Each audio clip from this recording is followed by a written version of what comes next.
Bonjour à tous. Alors je fais une vidéo qui n'était pas du tout prévue, mais parce que je viens de lire le discours de Bruno Le Maire de vendredi, et donc il y avait deux points importants dont je voulais vous parler. Je vais vous lire des extraits de ce discours, et puis je vais les commenter ensuite. Alors c'est donc le discours de Monsieur Bruno Le Maire, ministre de l'économie et des finances, et c'est son discours du 21 février 2020 à Bercy concernant le coronavirus. Extrait numéro 1. Nous allons également saisir les juristes pour étudier la possibilité de considérer dans certains cas très spécifiques, et je dis bien dans certains cas très spécifiques, l'épidémie de coronavirus comme un cas de force majeure qui empêcherait une entreprise de remplir ses obligations contractuelles. Alors qu'est-ce que ça veut dire ?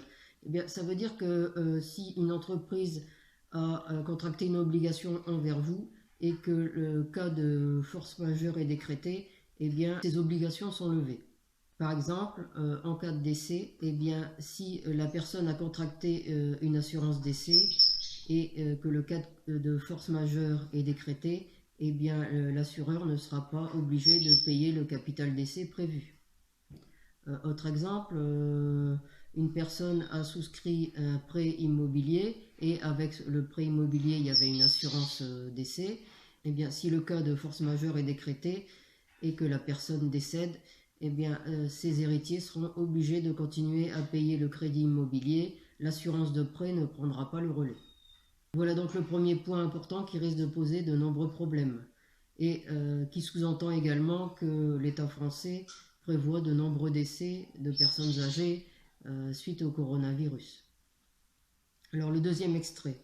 Cette épidémie montre que dans certaines filières, les difficultés d'approvisionnement posent un problème stratégique.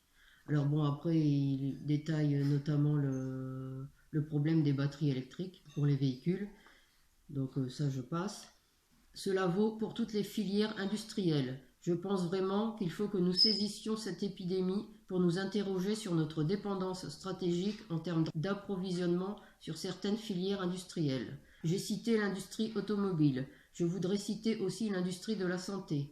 Vous savez que 80% des matières premières pour les composants actifs d'un médicament viennent de Chine ou d'Asie. Il est évident, et cette épidémie le montre, que cela peut poser un problème d'indépendance sanitaire à moyen ou à long terme.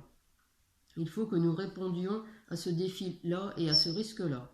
Alors en gros, ça veut dire que non seulement nos usines stratégiques ont ou vont très bientôt avoir de gros problèmes d'approvisionnement, ce qui n'est pas très rassurant, mais surtout le plus grave, c'est que nous risquons très fortement à très court terme de manquer de médicaments dont 80% des matières premières sont fabriquées en Chine.